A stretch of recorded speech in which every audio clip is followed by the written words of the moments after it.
Hello, everybody, and welcome to this episode of Nickelodeon All-Star Brawl 2 Boundary Breaks. So this is the Loud Castle from the Loud House, and this is the first stage we're going to be going over today in this episode. So this is the default state that the camera puts us into as soon as we join and activate the Freecam mode.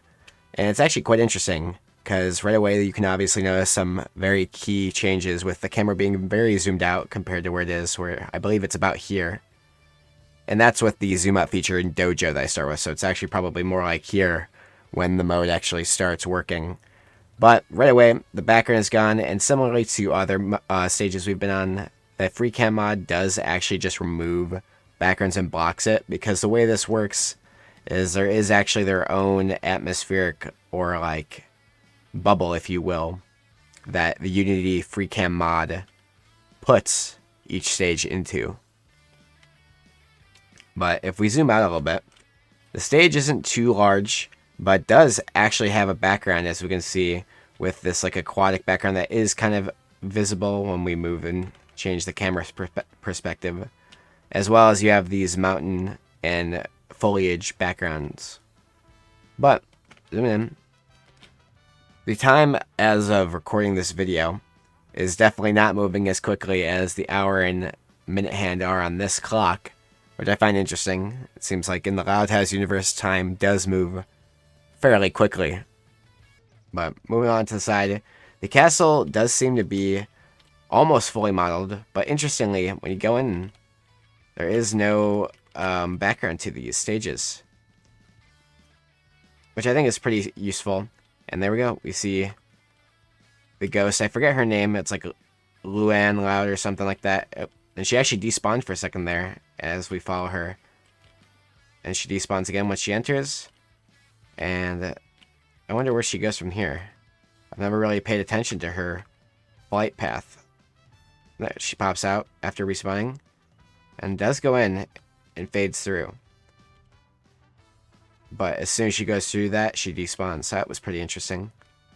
Interestingly, this portion is fully modeled. And who is this sticking through here? None other than Lincoln Loud himself.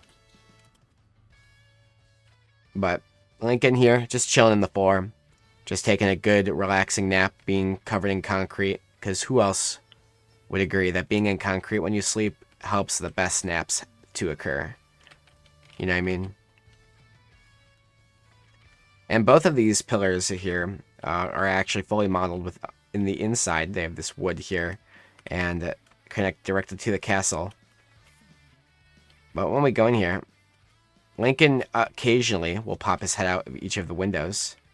And I'm curious to see when does that start, because it would be pretty funny just to catch him, you know, peeking at us. But the insides of these, for instance, are like semi-modeled, you know, but they don't have like the floorboards here since there's no windows to be viewing out of. Let's do a big zoom out here one last time.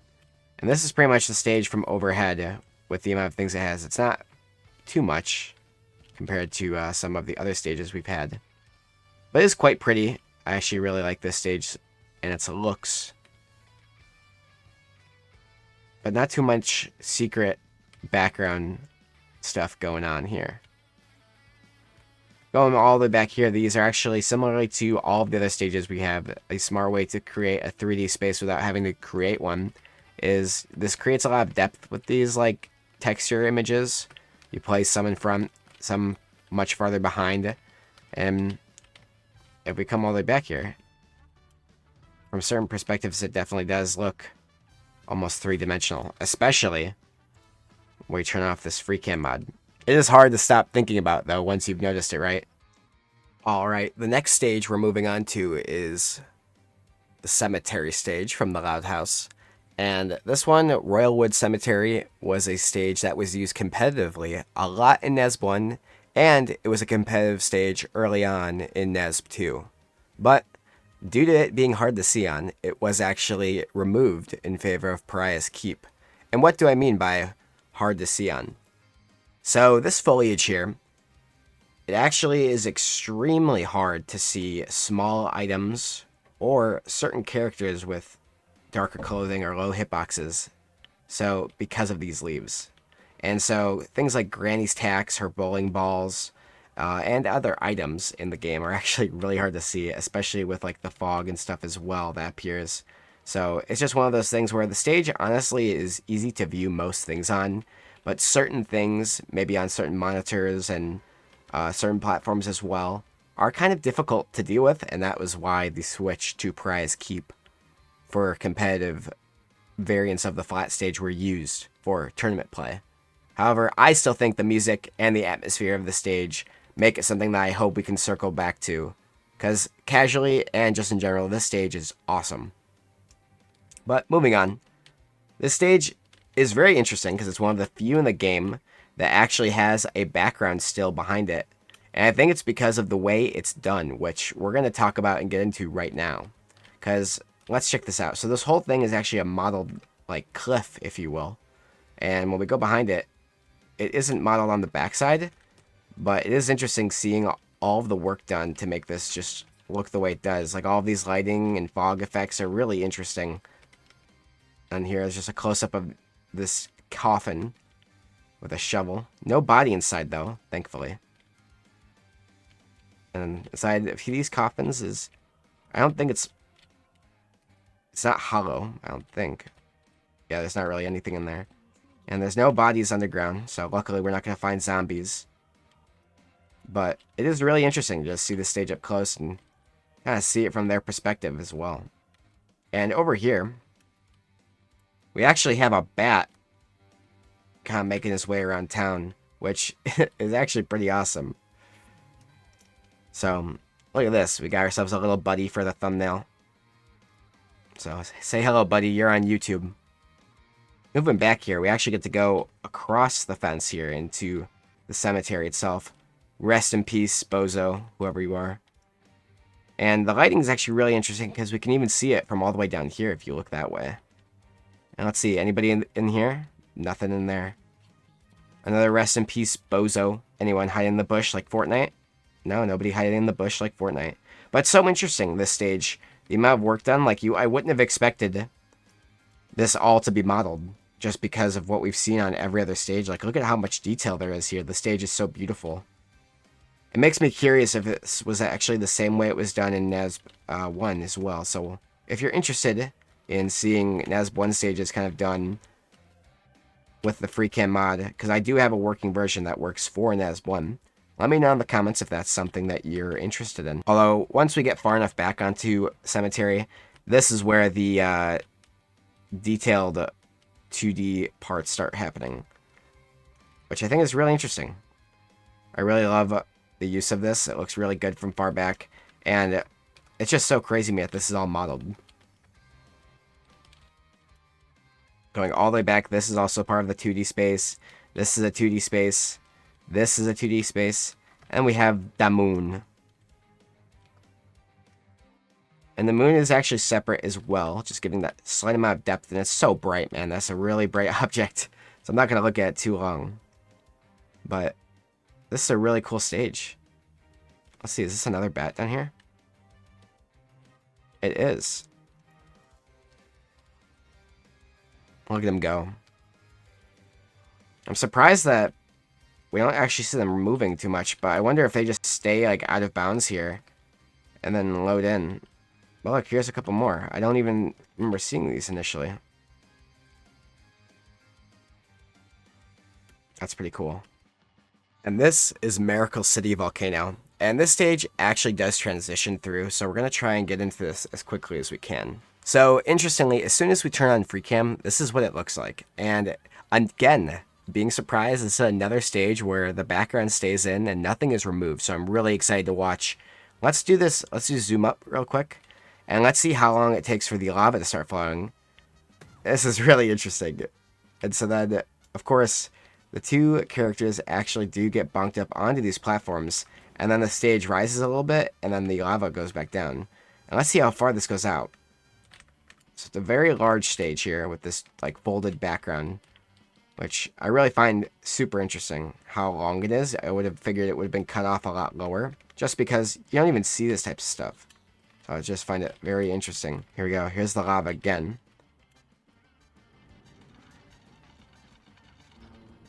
It is super interesting just how this looks and like how this all functions. Very cool. But moving on here. Not the most detailed thing going on, but we've got all of the people, all 2D sprites, just doing their funny animations and movements. Of course, we've got the band, most fire band of all time.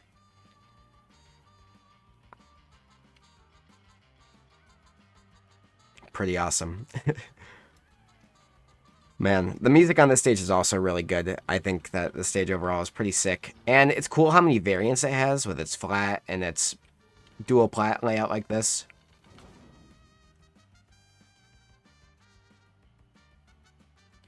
But yeah, there's not too much going on, but we could try to go around to the back and see any little secrets going on here. And the only thing I could say is that, hey, it's cool that we can kind of go inside this, you know. But there's nothing really much to do inside of this, you know. Although it is... I wonder, does the lava come out of this? Because... there's like a cage area. Yeah, look at that. So, let's wait here, see how long this takes for this to open back up. And we can actually go inside ourselves into the skull. Yeah, that's really interesting. Here we go. So the cage actually opens up, and we can come in here. And then it actually does close once the lava is ready to come back down.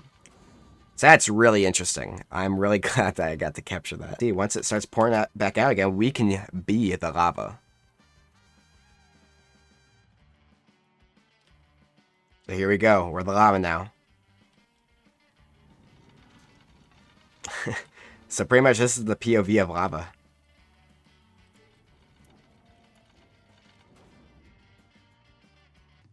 And the Angry Beaver stage is going to be our final stage. So beginning Freecam, this does start the trend back up again with stages that lose their background. And I think that's pretty interesting. But it does retain the water, which I find really cool. If we were to zoom in though, honestly, it's hard to tell the difference. Just because the background with that kind of dark sky blue, it's not that different, you know what I mean? Like, I could totally see somebody seeing a recording of this gameplay and not really being fooled by it being the version of the stage without the background. Going underwater here, this whole plane here with water is actually one very large, like, square. Depending on the view angle of it, we actually do see certain things. One of these being these fish, these goofballs. They get ready, queued up, and ready to go. And this is kind of their POV. They're ready to swim.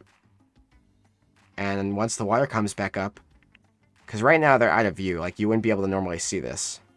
The water will come up, and then they'll make their way in. Let's see, when do they make their way in? Here they go.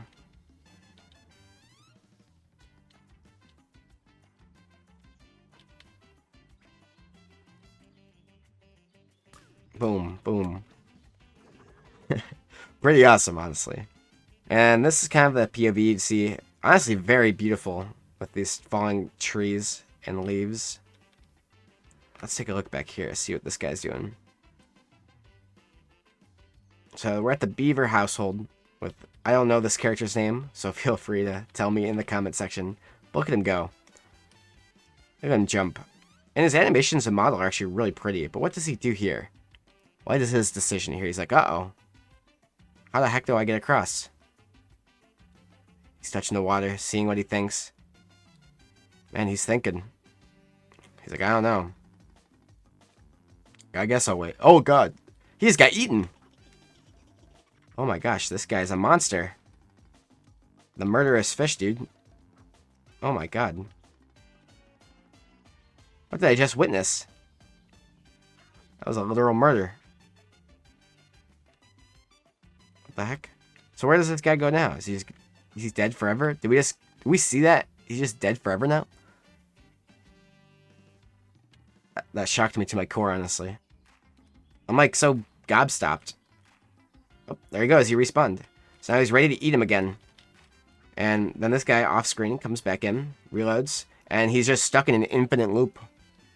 And he just is forced to be eaten time and time again. And we can't even yell at him. We can't warn him or anything. He's just walking to his death. What is his name? If I knew his name, I'd yell something. I'd say, like, no, Johnny, stop it. Don't do it. There's only 3, you idiot. Don't you see? It's a trap. No, don't do it. Don't do it. No. No, don't. You're 2 steps away from death. No. No. And he's like, all right, I'm ready. He's like, I'm so ready. Don't do this. Don't do this to him. We can change it. We don't have to do this. Violence isn't the answer. No. So this beaver house isn't... I mean, beavers maybe just suck at building, but we're going to go inside here, and then even got a living room. It's kind of a crappy house if you ask me, but I'm not an interior designer. I don't mind. And it is cool. We can kind of just walk from island to island here without really having to float too much. But once we get back here, it is still a modeled, or at least like textured background here. And then once we get to the trees, of course, these are all just like 2-dimensional objects, you know, just placed. And the same thing here with the mountain range and these trees. It goes fairly far out. I'm curious, is this textured like that, or is it actually kind of deep? That looks just textured. Because from far away, that really did look 3-dimensional. The same with these, because of how the shading is done on that, it's really well done. And obviously it's curved a little. Same with this background here. But overall, it's pretty interesting. And very interesting overall. Really cool stage. So those were our 4 stages that we'll be covering this time around. Next time, if you're excited for the next ones, we'll be covering Pariah's Keep, Clockwork's Lair, Reptar's Ruin, and City Aquarium. So we got through the Loud House stages today of Loud Castle and Royalwood Cemetery, as well as Mericale City Volcano and Angry Beavers Dam. But if you liked this episode, or if you're excited for the next one, make sure to give this one a like, as well as give it a subscription if you'd like to see more and be up to date as soon as the next episode comes out. And make sure to leave me a comment on which of these 4 stages you've seen has been your favorite to look at. Because I think my favorite, personally, has either been Mericale City Volcano or the Angry Beavers Dam. But make sure to let me know in the comments which one your favorite was. Thanks for watching. I'll see you all in the next video.